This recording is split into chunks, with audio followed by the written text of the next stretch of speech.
non l'indique en cour d'appel tribunal la donc juridiction boo xamante ne dafay rendre le droit donc avant tout donc tey nit bu jaakaar ne ni tey dañ ko tooñ ci benn instance première instance deuxième instance tey yoon may ko mu mën a def recours au niveau de cette cour d'appel là en attendant de voir donc gain de cause Barthélémy Diaz tey il avait le droit donc de faire recours au niveau de cette cour d'appel donc moom mi yaakaar noonu ni que la décision préfectorale que le préfet de Dakar avait utilisée pour le déchoir de la mairie de Dakar moom Barthélémy Diaz dafa yaakaare ni basé wu ci benn loi mooy maanaam c'était de la politique politicienne comme il l'appelait, c'était de la provocation ou bien c'était de la manipulation donc des autorités étatiques donc Barthélémy Diaz ak camp noonu lañ ko fooge woon mais quand on est allé un peu plus loin, les gens ont théorisé ni que c'est dans le cadre de la loi, c'est la loi qui a agi donc sur le cas de Barthélémy Diaz. Même son mentor Khalifa Sall wax naa ko fii ci ay émission Khalifa même reconnaître ni que non c'est ce qu'il a dit. Khalifa reconnaître ni que c'est la loi qui a agi mais nu ñu ko defee moo ñaaw. C'est ce qu'il a dit. Fallou peut-être il n'est pas là au Sénégal. Dama ne Khalifa dafa ne c'est dans le camp du concours de la loi. Il a utilisé du français. Fallou ñun dañoo jàng. Quand il dit c'est le cas du concours de la loi. Mais anam yu ñu ko defee moo ñaaw mais il reconnaît que c'est la loi Fallou man du man maa ko wax c'est Khalifa qui l'a dit bu fekkee yow sa dégg-déggin français eggul foofu mais nous on maîtrise les mots alors donc su ma ñëwee ci la cour d'appel donc la cour d'appel a le droit la cour d'appel a le droit aujourd'hui d'invoquer la loi, de statuer sur la loi, de faire des analyses, d'interpréter aussi la loi et reconnaître aussi donc après mu joxe son verdict final. Donc la décision finale que cette cour d'appel a rendue ni ko mooy dafay dévouter Barthélémy Diaz xamal na ko ni que le préfet ce qu'il a fait c'est dans le cadre de la loi mooy wàccu lu yoon jalkatiwul yoon et il est resté strict sur la loi et la loi qui s'est appliquée quand on applique la loi devant tout le monde devant tous les justiciables mais il faut s'attendre à ça parfois la décision peut ne pas être donc confortable la décision peut être blessante mais ça reste la décision de justice donc toutes les décisions de justice sont à respecter et à appliquer. Le camp de Barthélémy Diaz reconnaître nañu que ni la cour d'appel ce qu'il a dit donc c'est ce qui est à la loi aujourd'hui il non enfin jàpp nañu lii ab jaay doole la moo tax ñu dem saisir à la 2 minutes li nga xam ne que moo di la cour suprême. man je te parle de la cour de la cour d'appel. non da nga ne quand Barth jàpp ne lii loi la. dama ne cour d'appel lu mu yëkki loi la. Fallou da teg na ko si yoon. Fallou j'ai comme l'impression ni que tu n'es pas dans ce plateau. allez-y man li ma wax sénégalais dañ ko dama ne.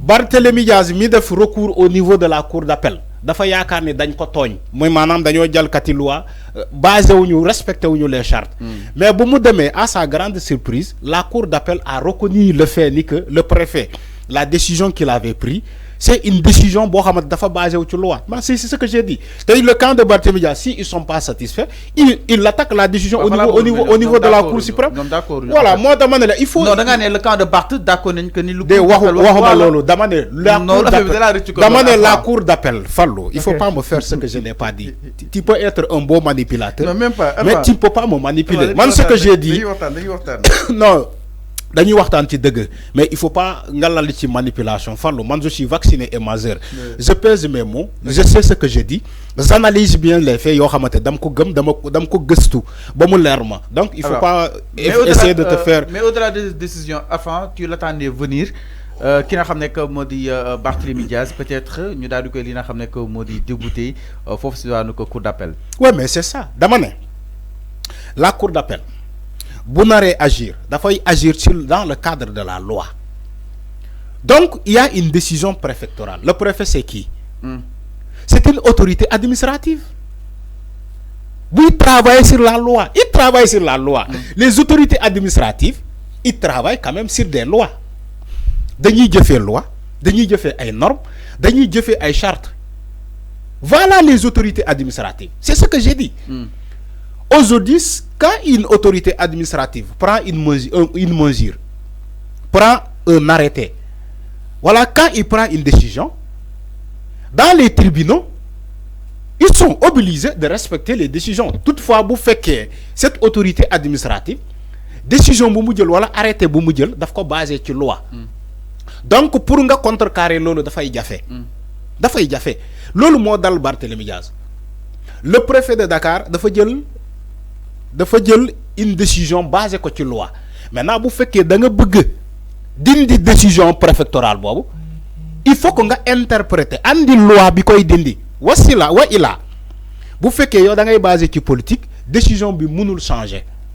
Parce que même la cour d'appel mënul changer la décision du préfet. Parce que préfet bi dafa liggéey ci loi. Dafa liggéey ci loi.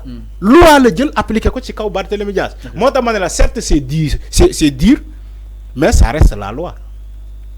Tey dem nañu au niveau de la cour suprême. La cour suprême. Mais la cour suprême, la cour suprême wax naa ko fii. La cour suprême c'est pour annuler la procédure.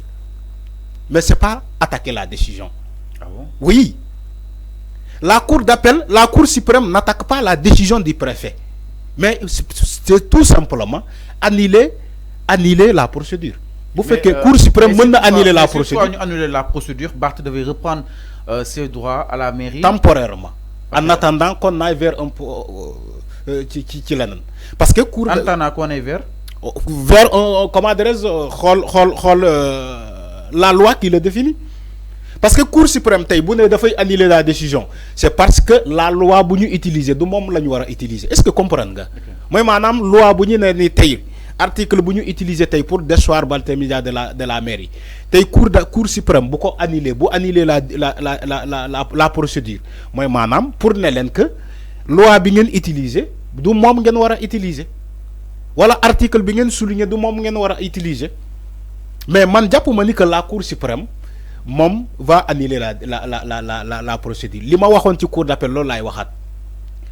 Barthélémy Diaz yoon moko may mu dem recours au niveau de la Cour suprême. Mais man jappuma awma yaakar ni que la Cour suprême va changer la décision.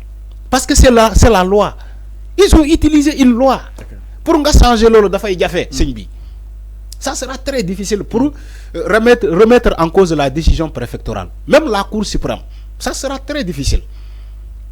Imaginez la cour d'appel, mo mënul def dara. Même si demain la cour d'appel, ils vont te dire que c'est la loi. Ils vont le document qui a été utilisé contre Barthélémy Diaz. Si des lois qui ont été invoquées, ils vont dire tout simplement c'est la loi qui a agi. C'est la loi qui a agi. Les autorités préfectorales, les autorités administratives, comme le préfet, des autorités administratives, ils ont liggéey ci loi. Le préfet, le gouverneur, le maire, tout ça, ces autorités-là, ils liguent tu loi. Tu loi l'ont utilisé. Loi l'ont utilisé. C'est vrai que c'est très difficile l'odal sur Barthélémy Diaz, mais c'est la loi, malheureusement. Ok, exactement. Donc, par rapport à Miru qui n'a pas que modi Barthélémy Diaz, mon qui n'a pas que modi Barthélémy, d'après l'item, c'est exactement li n'a pas que modi la cour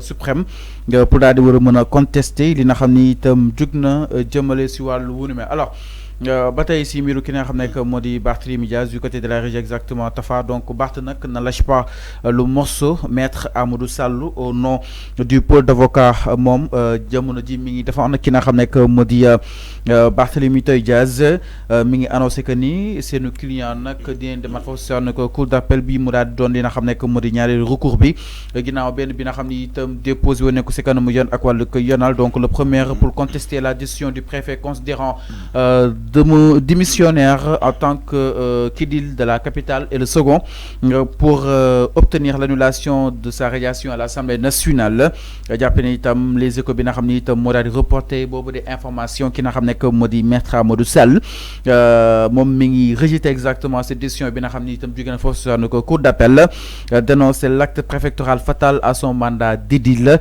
La première requête est prête signée moom la li nga xam ne que moo di l'ancien ministre de la justice daal di yëkki les conseils de Barthélémy Diaz assurent qu'ils vont engager la même procédure contre sa radiation de la liste des députés. En tout cas ñom japp nañu itam lu ñu mel benn coup la jëm ci li nga xamné que modi état de droit fi Sénégal avant de subir un revers devant la cour d'appel. Barthélémy Diaz, qui avait saisi le conseil constitutionnel, a vu les sages se déclarer incompétents à propos de sa radiation à l'Assemblée nationale. Donc ki nga xamné que modi maître Amadou Sall jëmono ji mo daal di volontaire mu daal di nekk li nga xamné que modi pôle d'avocat bu ki nga xamné que modi Barthélémy japp na ni coup dur la pour la loi sénégalaise te itam li ñu def ni dañuy dem à une politisation exactement yon ak wàllug yonal mais enfin malgré ces assises de la justice ki nga xamné que modi maître Amadou Sall japp na ni nak